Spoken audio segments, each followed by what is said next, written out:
breast augmentation via breast implant bazooka. There you go.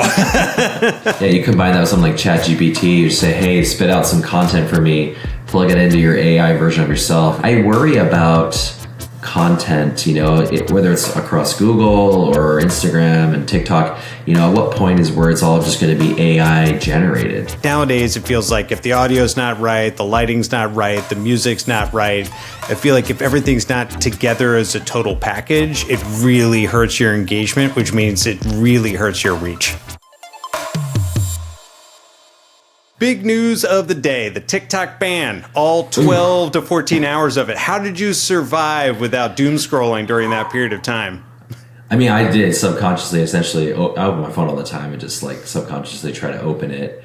I probably go to TikTok first before Instagram, but I opened it, yesterday, and all of a sudden I'm like, wait, it's gone. Like, it's not midnight yet. I remember freaking out, like they said midnight. And it was like, in the evening sometime, and it just had that thing pop up and said, hey, we're shut down. And then the next morning, today, people are texting me in the morning saying, hey, TikTok's back. I'm like, no way. So I hurried, opened it. A new thing pops up. And actually, when I opened mine, it must have been just coming on because there were not really any TikToks. I couldn't scroll. I could see them, and I could pull up my own. But even all those weren't loading, and then I would check it again, and then it started loading. So it's almost like the servers were coming on. Yeah, it's just like slowly rolling it back in. Yeah. But, it's funny because I've been on there today kind of like celebrating, hey, we're back. It's like I compare it to when Mindy and I were dating in high school. We'd break up for not even a day. We're back together. We did that our junior year like 5 times, I think. That's what it kind of felt like in a way. Yeah. So do you have any predictions about what this was all about? Because for me, I thought it was going to get banned because Meta wanted it banned because it would obviously increase their profits within the U.S. seeing as though everybody would be stuck using Instagram for everything. Do you have any thoughts about why this went down? Yeah, first off, the TikTok algorithm, there's a lot of conspiracies right now. Right? Everyone's trying to get back on TikTok. And the first thing going around, again, this is conspiracy, I don't know. But people are suggesting that Meta has actually either purchased all or whatever, half of TikTok, like President Trump said, or incoming President Trump said. Because a couple of TikToks were saying they were looking at, when the servers were down for that 12 to 14 hours, when they were looking at the location of where these servers were for TikTok, they had moved from California to North Carolina and actually Eagle Mountain, Utah, down the street from us, which are Meta servers. They're not TikTok. They're not the Oracle. So that's where people are like, wait, what is going on with this? And so a lot of conspiracy. And then the second thing is CapCut, which is, it's either owned by ByteDance, which owns TikTok, or TikTok owns CapCut. But essentially it's the video editing app that a lot of people use. I use it a ton to edit my TikToks. It is still down, even till right now. But the same thing today, Instagram announced this morning that they have what's new called Edits, which is a video editing app. So it's like, is Instagram, because they're Meta, pushing their new app and getting rid of CapCut, right? Because that's owned by ByteDance. So the weird conspiracies, I guess we'll see in the next couple of days. All this that I'm saying, if it's completely wrong, again, I didn't come up with it. So just maybe delete this from the podcast or just say, yeah, you shouldn't listen to other people. Yeah. Well, I mean, if you are right, and we're recording on the 19th at 8:20 PST, if you are right, then you're the Nostradamus of all of social media. If it's wrong, we'll replace you with AI, and you can be right all over again. How's that sound?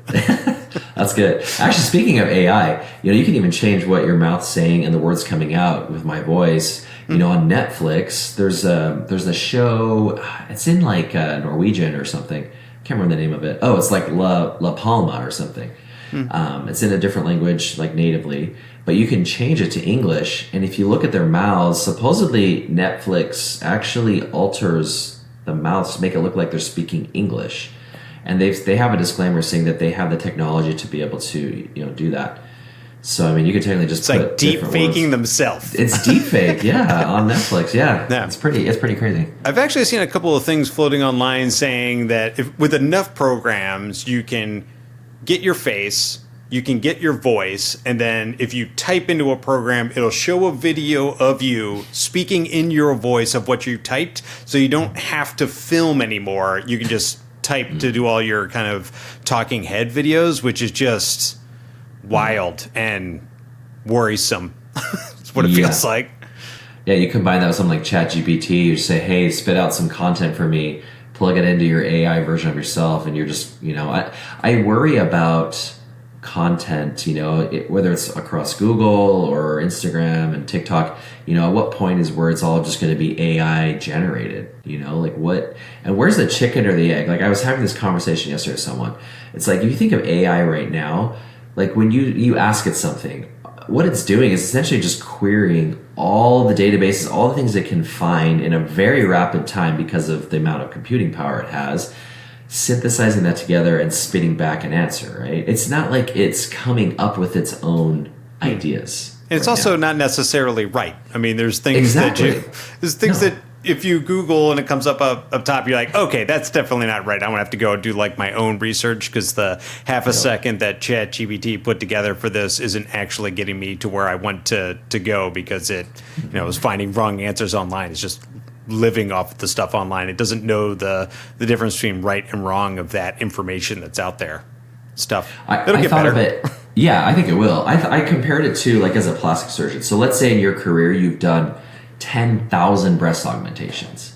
You've done that surgery so many times. You could probably do that surgery with your eyes closed and in the sleep. I wouldn't recommend that. But, you've probably seen most variations of anatomy that's probably out there, right? I mean, you haven't seen everything, obviously. Everyone's anatomy is slightly different. But for the most part, you're going to be able to go in there and every time probably do the right thing. And I think AI is doing essentially it has that experience, but now we're talking on how many scales, bigger than that, where it's like, okay, it has so much information, it can pretty much give you the right answer you're looking for, but sometimes it's just completely off and wrong and weird. Like, I don't know if you ever saw that thing on ChatGPT where it couldn't tell you how many R's were in strawberry. It literally said there was 2 R's in strawberry, and you would go through this whole thing and tell it no, and try to guide it, and it could not figure out that there were 3 R's in strawberry. It's very strange. Yeah, there was one that I saw for somebody said that for the AI photo creators that it couldn't make a wine glass that was full of wine because pictures don't exist of it. So it had all these weird things with like splashing wine coming in because you never have like a completely, totally full glass of wine. So it doesn't know what that looks like. So it doesn't know how to make it. I don't know if that's actually true or not, but it does feel like one of those things that it could be true. It feels like it. Yeah, it's crazy. So with the TikTok ban, didn't happen. It was like 12, 14 hours. It was gone for a bit and then came back, and we don't know what the future is going to bring for that. We've kicked the can down the road. But for you, as somebody who has a significant presence on TikTok, do you feel like if TikTok just like magically went away one day, is that going to have a huge effect on your business? I would say if you asked me that question even a couple of years ago, I'd say, yeah, it probably would affect my business to some degree. But I would say most of my personal business has come from Instagram. I originally used Instagram, when it came out, for different reasons. But since about 2018, started using it for specifically plastic surgery and for education and all that. So I would say most of my presence is on Instagram. So if Meta or Instagram got banned or shut down, yeah, that'd probably be a bigger problem for me. But it's interesting, TikTok, it's just a different demographic, and it's just a different vibe. The information on there is just very different than Instagram, and so I don't get a lot of referrals from surgery. And if it is, there's people from all over the country, even the world, and so they're not going to come here. A lot of people do come here, but a lot of the ones that are messaging me are not planning on coming here. So for me, it just doesn't seem to work well for patient acquisition. I just enjoy TikTok. I have a good time on there, and a lot of the stuff I do on there is research, just kind of seeing where the trends of social media are going, and a lot of the trends that end up on Instagram were 2-3 months ago trends on TikTok. Yeah, so I think it's just a delay ahead of it. Yes. So that's why I love it. Allows TikTok you to look into the future for Instagram, like 3 weeks from now. Yes. This is going to be a thing. Totally. But you're like, if you're plopping down on the couch and you're firing up one of the social medias, would you preferentially go to TikTok? Yeah, I do. I think for me, I get more entertainment value out of TikTok for me, what's stimulating for me and what I like to see. For me, that's more my right brain side of things is TikTok. I love, the creative content, whether it's dances or whatever, so that's why I usually go to TikTok first. And again, that's why I said I do more research on there. For me, TikTok is part of our jobs, even though we are full-time surgeons and run practices, we still, want to be engaged in content. And so Instagram is just very different for me. Instagram is, definitely I want to be more educational there too. Show my befores and afters because you just can't do that on TikTok. You cannot. My goodness. Yeah. Banned immediately and constantly on TikTok. I feel like the only stuff I even bother putting on there is stuff that's just fun because it gets the most interest there, and you don't get shadow banned. Because I'll have people who will be wearing what is essentially a bikini after a tummy tuck, and I will get shadow banned for that. It's wild. Like, they will shut you down for just about anything. Versus Instagram, even if you do get caught on that, you can send an appeal, somebody will look at it, they'll send you an apology a couple days later. It disrupts things, but at least you can interact with them about it. TikTok, it's like they don't even tell you it's occurred, so there's no way to appeal it because it's not a thing that allegedly happened.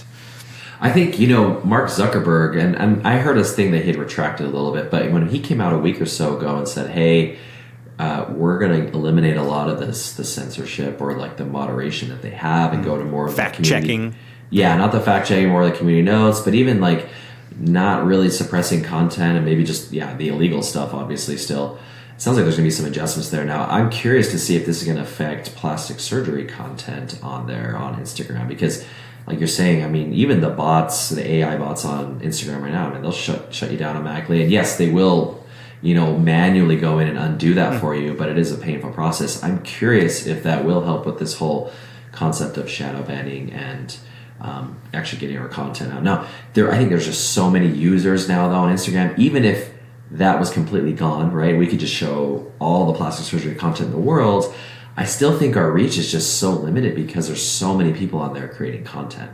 And a lot of them are better at creating content than us because we're not content creators first, right? And we try our best and we get better over time, and you have to get better with time because it's not the old days of YouTube where you could have like your terrible camera and terrible lighting and it's all echoey and it's like in your garage and it would still like really fly. It's like nowadays it feels like if the audio's not right, the lighting's not right, the music's not right, I feel like if everything's not together as a total package, it really hurts your engagement, which means it really hurts your reach.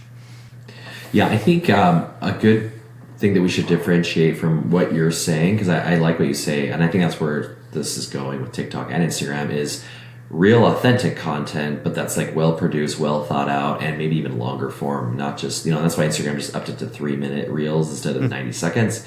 TikTok's had 10 minutes for a long time, and a lot of content there is long form. But, if you look at Instagram, a lot of people complaints on Instagram are like, well, it's just fake. It's like a facade. Everyone puts their best photos on their wall, and, it's not authentic, right? It may look well produced, right? And the lighting, the filters, whatever, but in reality, like, it's not authentic. And I think that's where the audiences maybe differ a little bit on Instagram and TikTok. And I've seen that, TikTok people feel like, hey, we're just being ourselves. We're being real. I'm laying on my couch on my bed and I'm just talking to my phone, like, what's her name? Bethany Franklin, or what's her name? The Real Housewife from New Jersey. Bethany Frankel. Dude, she's awesome. My wife would know for sure. I love her, and she has been going off about the drones in New Jersey for a long time. She's laying on her couch talking, but people love that, and it's long. She'll talk for 6 minutes, and I'm just like hooked. So again, I think the content is changing on both platforms, but I'm curious to see how they both evolve this year in 2025. Yeah, and I think that like in the moment, real authenticity of like you being on the couch holding it like you're FaceTiming with the world. I feel like that's certainly one thing, but that's a person who already has draw. That's a person who already has power and a group of people who are, committed and interested in what she is up to. For us who are like putting information out there in an attempt to gain interest from other people because we're not part of like hit TV shows and we don't have, tons of money for like family money or whatever it may be.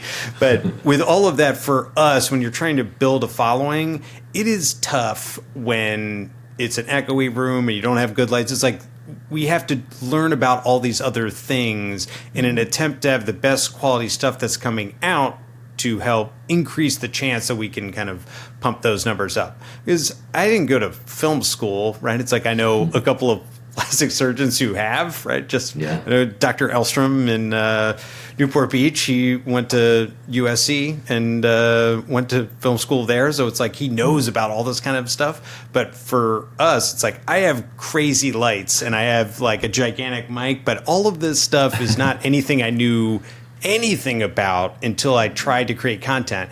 Because you start to create content and you're like, wow, it's like the audio for this is terrible. I got to get a shotgun mic or boom mic or like something else. And then you're like, okay, well, I can't use a ring light because I've got glasses. So I have to have like 2 sets of lights. And then you can't just have that. You have to have a hair light in the back. So it's just, there's so many things that go into it. You end up picking up all of this stuff that you didn't know anything about. I didn't train for it in undergrad, medical school, residency, but without all of these extra tools to try to give you that extra success, it's like it really hurts trying to reach people in these, social media platforms. And I feel the same way about Instagram and TikTok. It's like I have just as many followers on TikTok that I do on Instagram. It's not your numbers, but I'm happy with them where they are, and I like to pump them up time. Man. That's fun to see you grow. But I don't get any patience from TikTok. I get people who talk with me on TikTok from time to time, but I've never had a patient who like sends me a message. I then send them information from my schedulers. My schedulers get them on. I see that person. I operate on them, and then they like send me their reel for when they're done at the end once they've got everything together. But I don't see that from TikTok, but I get that from Instagram all the time where you talk about something specific. Somebody's like, oh, you offer that within my city. That's amazing. And then you see it from start to finish. And I don't know if that's what people are after in those two kind of settings, or if it's just an age thing. And then TikTok, as we already know that it's a younger demographic on TikTok, that in 15 years from now, the TikTok people are going to be like where all of your work comes from, because now they're of the age that they're going to be receiving these types of treatments. But I'm not sure if it's a difference of just entertainment or, actually looking for people who are providing these services, or if it's just a matter of time. Yeah, I think it's probably everything you're talking about. It's all of the above. I do get some from TikTok, but it's nothing like Instagram, like you're saying. And I think it's probably just more of where my practice is centered around the demographic of moms and things. But I get that on TikTok, and it's from all over the country. But it's just such a smaller percentage, But again, I think a lot of this too is like how much effort do you put, because they're very different platforms in many ways, and so. I think if I focused all of my efforts on TikTok, I probably would see more of that. I just don't. I kind of try to do both. And I think I've just invested more in Instagram over the last 5-6 years. And you're probably similar to me in that way. I do think if you, kind of found that niche, you probably could find more people on TikTok. I do think it's there. Because I know other surgeons who have really done well with that, So, and then there's all these different strategies, even going live a lot. Like I had a recent TikTok with one of my patients that's a well-known dancer, and we did a dancing TikTok together in the pre-op. And she's like, hey, you want to do it? I'm like, yeah, sure. So I practiced a couple times. I did okay. I love to do dances. I was a little intimidated, though, by this professional dancer next to me, and she's telling me all the steps. It was awesome. But yeah, like I saw like so many thousands of followers. It just went viral right away, and some people started following me, and I was like, oh man, and that's rare. That doesn't happen all the time. It's kind of a slow grind, but when you get that, you're like, oh, and then these people that are in your demographic are start messaging you and things. And so I think it can happen. It's just, it's few and far between, Yeah. Well, I feel like looking at the two different, TikTok versus Instagram, TikTok, I feel like I see no interest for like a lot of the posts. And then one post will go really big, and then you go back to the nothing again. Versus Instagram, I feel like you get like a little bit each time. And I don't know if it's like the way that the algorithm is set up in an attempt to like, I don't know if it's like gambling or something where it's like, you get nothing and then you get a big thing versus just like a little bit each time that you're engaged. But it always seems to be about the same for me, where it's like TikTok is lagging behind and then we'll jump ahead and then start to lag behind and then jump ahead. It's always in this kind of fits and starts. But I feel like the content is so different, trying to use, or the content that really works is so different between the different platforms that it's tough to just copy and paste one across. You really have to think about, like, this is something that's going to fly on TikTok, and I may throw it on Instagram to, like, put something out to the people, but I know it's just going to flop there, and vice versa. So I feel like it's different people with different interests, and it works a different way. And as somebody who's not a professional content creator, I mean, we see these people that this is their life, right? This is like all they do all day, every day is planning how they're going to work around these things and get what they want. For us, it's like, it's the back of the mind. You kind of find time to make it happen. And we know people who take time. They'll take a day a month or, a day every other week or something to carve out time for it. But it's tough when you're taking care of patients, because it feels weird to be taking a day off to, like, hey, let's sit down and brainstorm about what we're going to do for TikToks when I've got, a waiting list. We're like, well, I should probably be operating on those people instead of messing around with TikTok. Yeah. So I don't know how the creation process works for you. I know that you have more groups and employees that you work for that. How does your process works? It's like, and I know that it goes through you at the end, but I don't know how much of that is driven by other folks. Yeah, we have a social media manager, and she does a really good job. I think she's been with us for a little while now, and I think at first it's hard because it's trying to, like, navigate, figure out, okay, what content is going to work well with Dr. Chitty, or what content is going to work with this provider or with this esthetician, because she kind of does it for the spa and the clinic. But over time, it's been great. I mean, she kind of sees, like, okay, I think this content here, even though it might be a totally different niche or realm, she's able to be like, send it over to me and say, hey, this is my idea. And then I kind of think, oh, yeah, I can apply that, and come up with, like, a phrase or something that's related to plastic surgery. And so I think it works pretty well together. Now I think when you're trying to just come up with, like, de novo, like, brand new content, that's even a lot more effort, right? Because there's always trends and things, but there are ways to take current things and then, fit it to plastics. But then it's a whole realm of, like, okay, let's just make our own content from scratch. And then what are you going to make that's, like, so appealing to people, And I think there are a lot of plastic surgeons out there who have done that very well. Dr. Miami's like one of them. Dr. Tony Yoon, Richard Brown, these guys have really done a phenomenal job on specifically TikTok, just blowing that up, And some of that came from, like, they were on YouTube, like you mentioned earlier, or like Snapchat, and that your following kind of ports over from those apps. You just don't see that same crossover from TikTok to Instagram as much, I think. Again, and also their experience too, right? It's like, if you were in YouTube, if you're in Snapchat, you already understand how the process works. You just need to figure out how to work your process into the current algorithm in that specific app. But you learn so much each time you try to do something. You're like, this is the thing that's really going to work. And then it flops. And then when you look at it, you're like, okay, now I know exactly why this flopped. Now I just need to not do that again in the future. But it's a learning process without having somebody professionally doing it for you. But it's so tough to feel like you're going to spend thousands of dollars, like, out of the gate on someone who's going to do that full time for you. So it really falls to you to start. And then once it becomes such a big undertaking, you're moving so much volume, you're like, okay, I need another human to do this for me, because I just don't have the ability, the bandwidth to deal with that. But for me, it's, I have a Google Keep with my MAs that if they have an idea for something that they've seen, they can just drop it on the Google Keep so we can all just, like, see it. And we just let these ideas mature. And sometimes I'll have something, it'll be, I'm doom scrolling, I see an audio, and I'm like, this would be fun to do in an operating room. But then I have to wait. I'm in an operating room. I have to be in a case where somebody's signed off that it would be okay for me to, like, film a portion during their case for social media. So that's important. I got to make sure that it's not a case that I'm like needs all of my complete and total focus for every minute to make sure it goes smoothly, or I'm worried about how long it's going to take.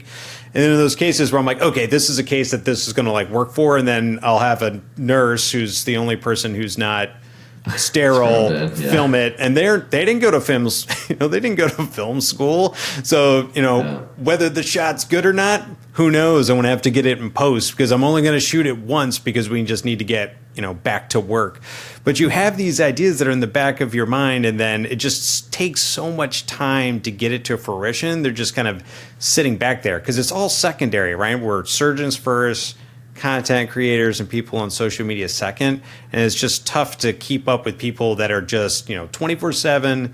This is what they do for a living. They're on top of everything. Anything that comes out, they can be on it immediately. Like for me, sometimes I have a really good idea and it'll take me like 2 weeks before I can even consider filming it. It's just like the idea could be well gone and dead because of whatever topical time that it was really useful for is now gone. You're just like, well, I never got time to do this. It's just a shame. No one will ever know.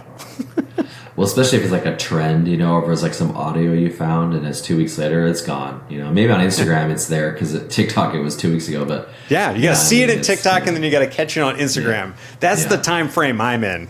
Yeah, yeah, exactly. So yeah, maybe by the time you get ready to do it, just put it on Instagram. Don't even put it on TikTok, but put it on Instagram. Don't go back. You can't go backwards. Yeah. Yeah. They're like, it could be so far behind. It's like a throwback for them. Yes. You're like, remember when this was big a month ago? Yeah.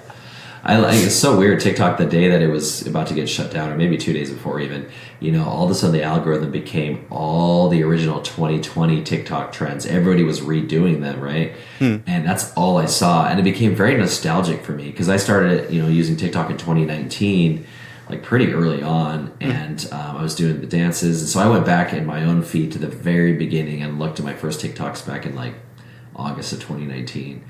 And it is so like nostalgic for me because like you think of all the emotion that built up through COVID and the pandemic and everything shut down. And I mean, we were like, everyone was like living off of that TikTok, and that's just when it just took off. And so seeing that almost come full circle, it's like, well, okay, we're getting shut down and, this is what it did for us. And it was cool, but it also was like emotional for me, like I was very, very invested in the beginning. I like see you on the couch with like throw pillows behind you and a blanket with a fire, just like single tear coming down as you're scrolling back through your TikTok. It's like, it was a wonderful time that we all shared.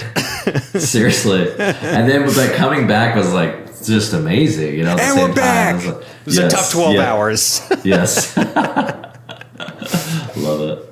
So talking about content creation as a physician, it's like you've been very successful at doing it. And I feel like one of the things that people don't talk about are fake followers for physicians because it is rampant. And I absolutely understand it, right? We all want that number that you log in and you look in the corner, you're like, look at that. There's 10,000, 25,000, 100,000, million people who love and adore me on Instagram. It's like we all want that number.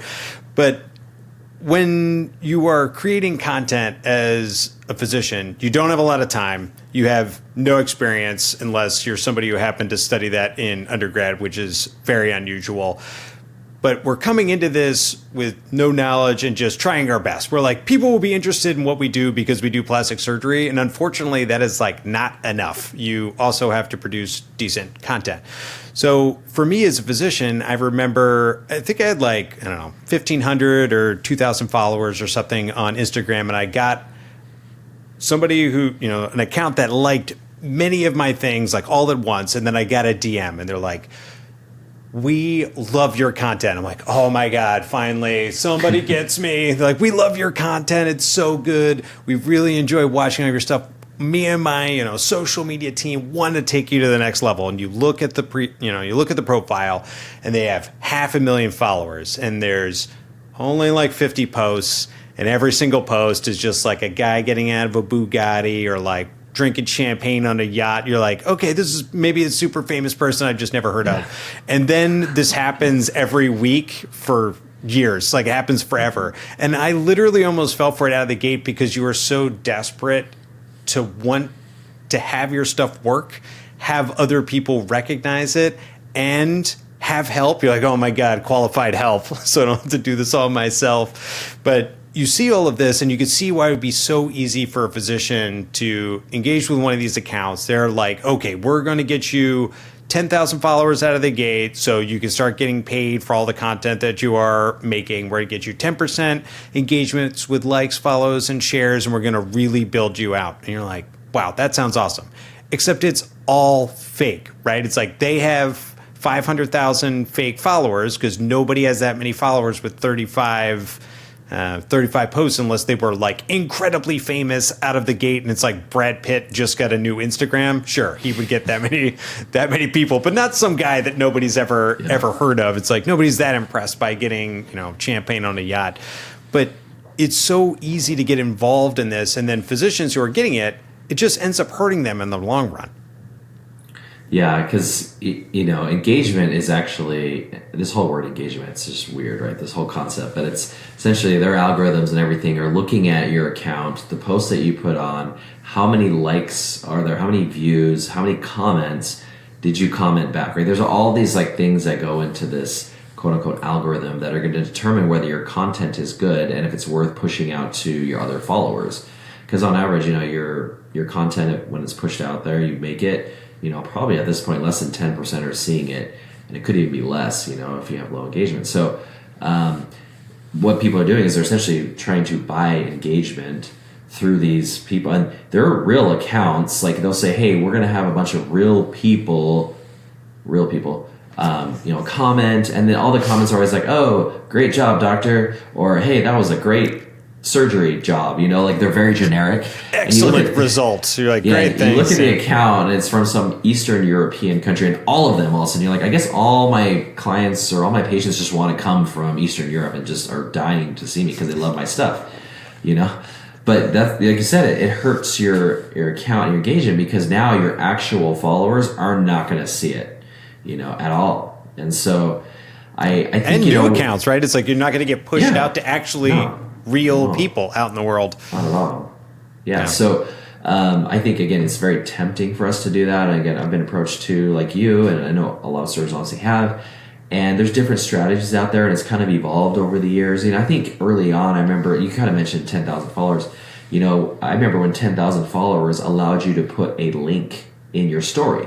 So if you did not have 10,000 followers, you couldn't link anything. So if I was trying to link like a product or a website, you couldn't even put that.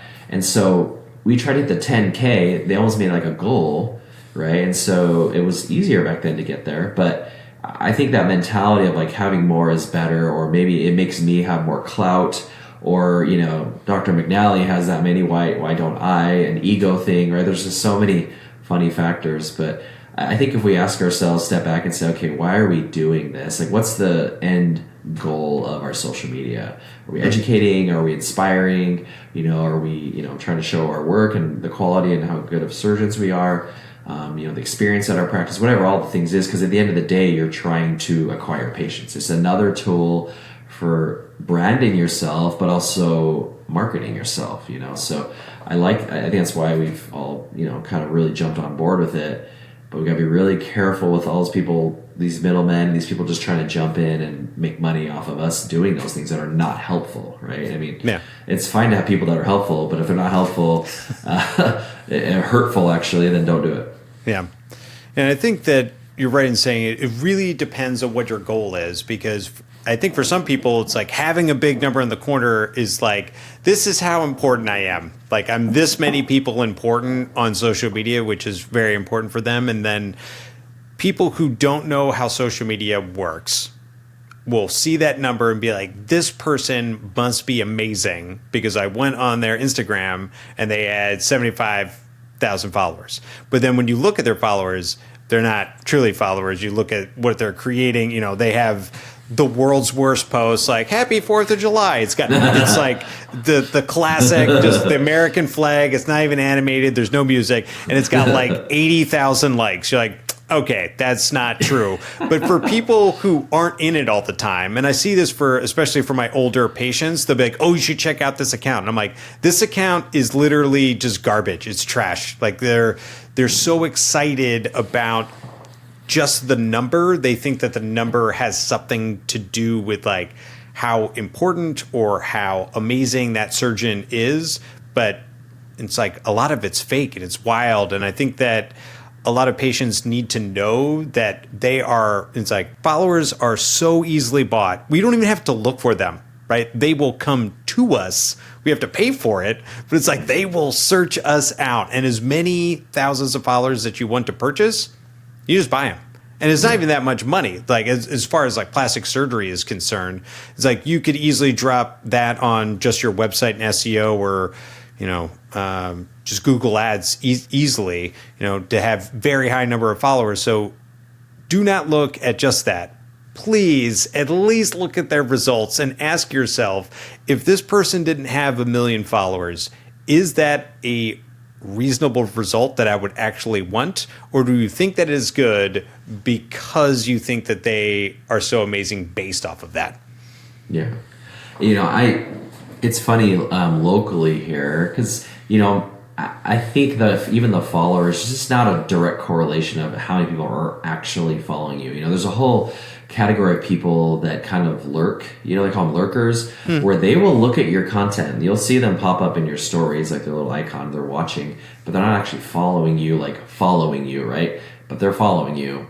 And I say that because, whatever, how many followers I have, but anytime Mindy and I go anywhere in Utah or even out of state, there's always somebody coming up and talking to us. They're super nice, or we can tell, and we love it. We love talking to people and meeting, and like we love it. Like we are all about it. But there's definitely, they probably don't follow me, and a lot of like husbands will be like, "Hey, I love your stuff, but I can't follow you because I can't be opening my Instagram and I'm like at work, and all of a sudden these like it's a before and after, but people don't know that. Like, what's this guy looking at? And so.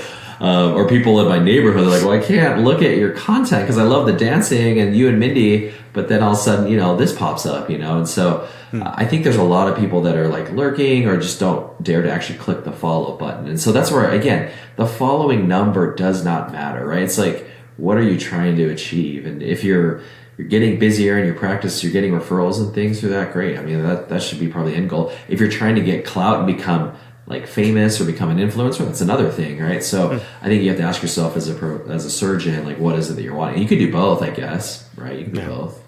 And it certainly doesn't help you if you get somebody from Instagram, DMs you, you're bringing them into the office, and you cannot go from starting a consultation to paperwork that's signed for a surgery. It's like you still have to close the deal. It doesn't matter how somebody gets to your door, be it internal referral from somebody that you work with or the friend of somebody you've already operated on. It's like some of them you have a higher percentage chance of them wanting to have surgery with you than others.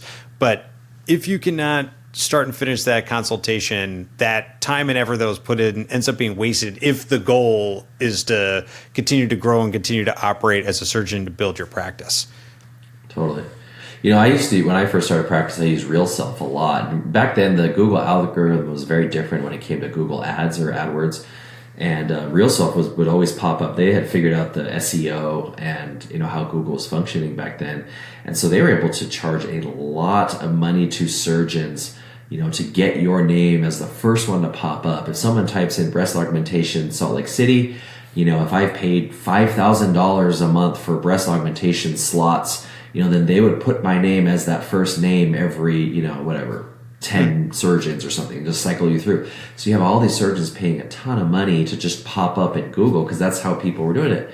But it's just so different now. And then Google changed their algorithm. They caught on to that. So if you look now, you hardly will ever see RealSelf pop up. If you just type in, mommy makeover, Portland or something, it's not going to be RealSelf. And it used to always be that. And so it's interesting to see how that's evolved. And now it's all Google, right? It's all Google ads. So they figured that out. So Google. I was going to say, it's because they can make money doing it. Yeah, it's all about where the money's going. Yeah, totally. It's like if you want to be number one on Google without having a website that's been around for 20 years, you got to pay money. That's just the way it goes.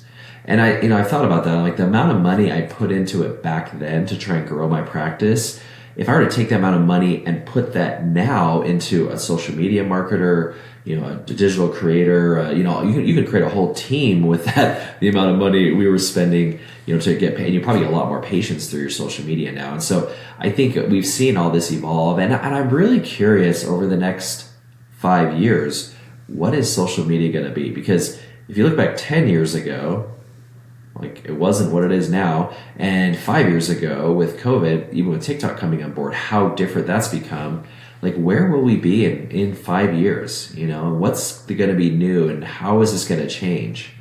I'm very curious. I feel like the really big thing is just the quality of content. It's like no matter what type of content you're looking at, the actual quality production value of it continues to skyrocket. And that's not true for like when people are going live and all that kind of stuff. But even when you go live, when it's like you and Minnie on the couch, it's like, I know that y'all have lights there, right? It's like, you're not, it's not just unflattering, like fluorescent light above you. It's like we have all of the production that's behind, but it's interesting that this continues to ramp up. And I guess what will end up happening is that AI will probably get better at cleaning up all the stuff that's in the back. Like maybe this dog bed that's in the corner down here that's probably getting cut off could like magically get erased with Adobe. And maybe that's the major difference, that everyone will be able to very easily create really good content without an amazing mic, without lights. Who knows? But I feel like that's been a really big thing. Yeah, did you see the CEO of Instagram? He actually posted a video last week or so showing the future of Instagram and AI, and it's exactly what you said. He actually showed that he was sitting there like talking on his Instagram video, and he clicked a button real time, and the whole background changed. He was like in snow, and he all of a sudden had a parka on, and it looked completely real. It did not look like a 3D thing. Like it wasn't like the Zoom background where it's like you can see people's hair moving. It looks impressively real. And then he flipped through it. He was wearing a different outfit. But what it did was, so for example, let's say you got this bookshelf. AI changed this into something else. So it used the form of whatever's back there, just created a different theme with it. Like it's like Western or whatever. And like he's like, you can just flip through it. And I think where that's going again with AI, like you're saying, like I could be laying on my couch or whatever, you know, and then you could be somewhere amazing. Like I said, it's combining all those things that you're talking about, like the Zoom backgrounds and the AI, like the Snapchat filters, but making it integrated so it looks very real. And it's really cool looking. Yeah, that's awesome. Looking forward to that. That'll be fun for all of us. I think so. It'll be very fun. All right, so let's change gears. Ugh. Okay, I got 5 more minutes. Okay. Because we were at 45 and it's 10. Sorry, I just have a really long day tomorrow. I got to come in. I'm going to bed. So yeah, no, that's totally fine. We'll call this a teaser because this is something that I think is going to be. I think it's going to be an interesting discussion, and I think a lot of it has to do with the history of breast augmentation, which a lot of people are not particularly familiar with. But I know with the Motiva implants coming in, and all of us know that Motiva has been around for a while. They're new to the U.S., but they're not new to the world.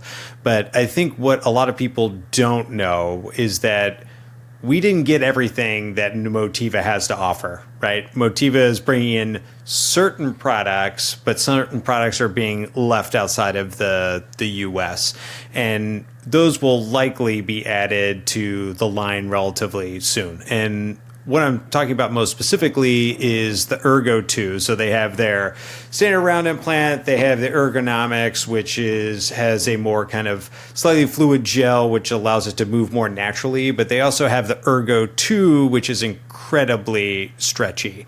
Now, one of the joys of having such a stretchy implant is that you can put them through a really small incision. And plastic surgery has flirted with this idea of like a minimally invasive, local only breast augmentation. And that was something that did exist in the past and then vanished because of good reason. And I find it very interesting that that future, which we thought was the future in the past, may be coming back to us. And maybe this will be the time that we get it right.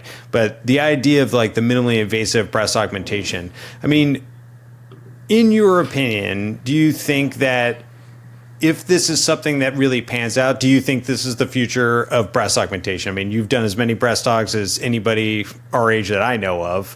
I mean, do you think that this is the future, or do you feel like it's going to come and go like it did? 100%. I actually gave a talk yesterday at the American Brazilian Aesthetic meeting up in Park City about my Motiva experience in the first 3 months. So we were the first practice in Utah to offer Motiva, the round and the ergonomics that are FDA approved, like you mentioned. And my first case was October 22nd, 2024. I've done 35 cases in the time frame of Motiva implants. And that was about half the cases of total breast implants I did during that time. So I looked at my data, I looked at, the styles I was using, like what are the trends, and I kind of report all that data in this talk. But we talked about this, and one thing I talked about is all these cases I did were all what we call subfascial or prepectoral, above the muscle cases. And I've been doing them with the bra, internal bra, and scaffolding. But I really think all of this is headed towards what you're talking about, where it's like minimal downtime, smallest incision possible, right? Not scarring the breast, preserving as much breast structure as possible. They talk about this breast preservation, this Joyda, the Preserve, whatever you want to call it, that's out there in the world that is being used. These devices that allow the Ergonomics 2 gel that you're mentioning, which these gels are, like you said, they're very viscoelastic, they call it, but they're also very cohesive. So they're going to hold their shape and memory, but they're going to be able to move with your body and stretch. So like I said, they can put it through almost like a bazooka gun through your armpit into your breast while you're awake because you're numbed up. I mean, I think the technology is fascinating, and I think it will actually open the market for women who probably at this point didn't want breast implants. I think there will be more and more women who potentially will want it. Again, I'm not speaking for women, I'm not a woman, but looking at Motiva's market research and what they've done in other countries, they know that that is definitely an appeal to women, and it can maybe reach women who currently aren't interested in implants. And so I think, yes, definitely Motiva 6th generation gel, there's kind of the main things that are different from the current 5th generation that we have in the US. They have their smooth silk technology shell, which I think we've talked about in a previous podcast. But really, I mean, they did the study with MIT showing that 4 micron surface just does not have an immune response from the body on it. Your body doesn't want to attack it. So, the whole thought of capsular contracture forming is very low. And their 4-year FDA data, it's less than 0.5% over almost 500 patients in their study. So very low rates of capsular contracture even at 4 years. And so all these things I think are advancing us, right? Because a lot of what we did, I think, in the past up till now was done because we were trying to prevent things like capsular contracture or hide a really crappy implant. Now we're like, let's just throw it in the breast tissue. Let's preserve all the breast ligaments. And we were so confident in our product because we made it so well that you're not going to see rippling. You're not going to see the edges of the implant. You're going to look like you have a natural breast. It's going to feel natural. And you're going to have pretty much no downtime getting this done. There you go. This is The Future of Breast Augmentation by Dr. Chitty. Breast augmentation via breast implant bazooka. There you go. Yes. I mean, it kind of looks like a bazooka, right? Yeah. I saw pictures of the product, but basically it's using vacuum to suck the implant in. But there's certainly challenges that are associated with that. And my question is, and we'll talk about this, I think, a little bit more next time we've got a little bit more time to talk about it, is, are the issues of the past with minimally invasive breast augmentation, are they truly fixed with the new system? Yes. And I guess we'll find out. Sorry. I gave it away. I'm sorry. I'm very biased, but yes. I mean, nothing's perfect, right? At the end of the day, I think, and I tell patients, all my patients, like, there is no perfect surgery. Otherwise, we would just do that every time, right? So I think there's so many nuances in what we do in plastic surgery. I think it's part of the art of it is, talking to a patient, what are their needs, what are their wants, what's their anatomy, what are their limitations, what are our limitations in terms of tools, our technical ability, and our knowledge, right? And you bring that all together, and then you say, okay, you actually probably are a better under the muscle or dual plane candidate, or for whatever reasons, or you're a better subfascial candidate. But I think having all those tools in your tool belt, and then having that ability to analyze the problem and help them synthesize a solution, like, that's where I think it differentiates surgeons that are maybe, going above and beyond or exceptional versus ones that are doing the status quo, right? And it's fine to have everything in between because, you don't need to be either or all of the above. But I think you want to find the patients that are drawn to you that want that, or some maybe just want, hey, I want traditional augmentation. I hear that all the time. And so I think it's teasing out, okay, why is it that you want that? And it's okay, but let's figure it out why. And a lot of times it's like, well, my friend told me I needed that. Okay. Right. And so you talk to them about the limitations of each, and it's still their decision. But I think making them fully informed is the most important thing. And then you come up with a solution for them.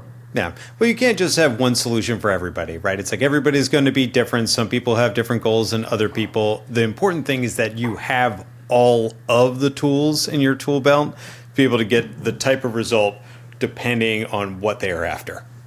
Yeah, totally. The breast implant bazooka. Motiva should coin that. Trademarked. I think they probably have. I'm sure probably one of their trademarks. I saw when I went down to Costa Rica back in July of last year, we went down to Suleon, which is where they have this really high-tech, it's where their plants is, it's where all the implants are made, but they actually have an operating room kind of like that Grey's Anatomy style where it's like glass above and you're watching. And they did live surgery for us, and they had their surgeons there in Costa Rica that had patients come in, and they did the bazooka, they call it the MIA, but the minimally invasive approach. But yeah, it was a really, really cool technique. And the patients like awake, they were like sedated, and they numb it, put tumescent in there, you put the numbing solution, and bazooka it up. Yeah, but it's like it's something that we used to do. It's like transaxillary incisions and the tuba procedure. I mean, these things we've had forays into this in the past. The question is, what makes this different? And I feel like the technology for the implant hopefully is going to be the difference maker. Only time will tell.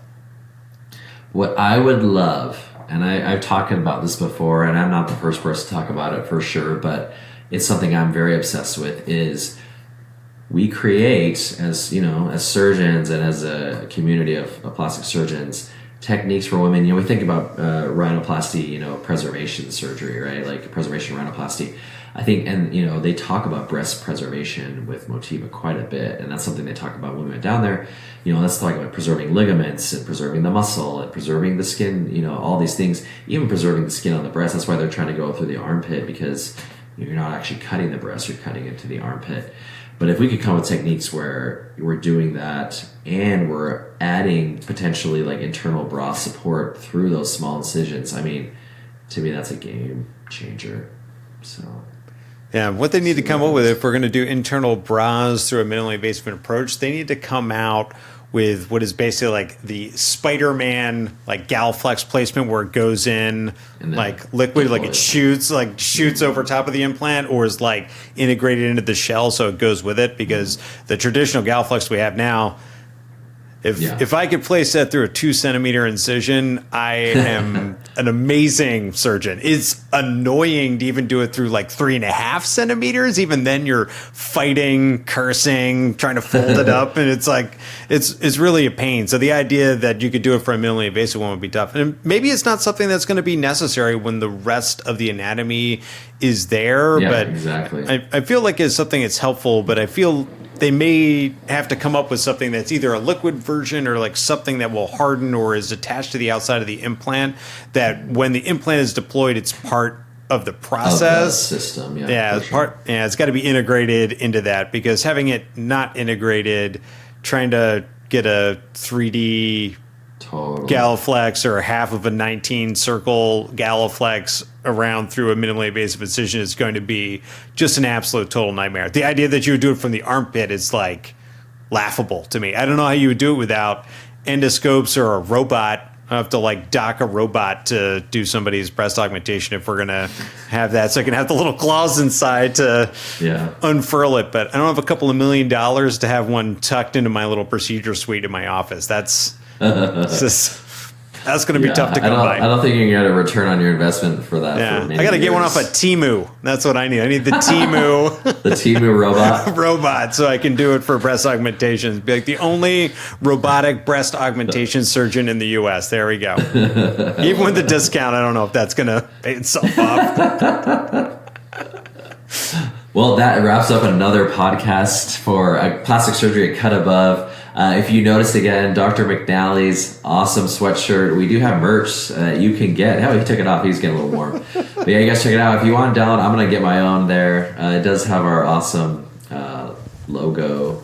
Call it logo, cover art, whatever you want to call it. But thanks for tuning in, you guys. We love that you guys supporting us and either watching it or listening to us on iTunes. What other platforms are we on? We're on all the platforms. YouTube. Like Apple, Spotify, iHeartRadio. You can catch us on TikTok. You can catch us on Instagram. Omnipresent. That's the key. Give us both a follow. We would love you for that, because we've just found out that followers are not important, but it boosts our egos. No, I'm just kidding. It makes me feel better about myself. Do it for my mental health. Well, thanks you guys for tuning in. We'll catch you next time, man.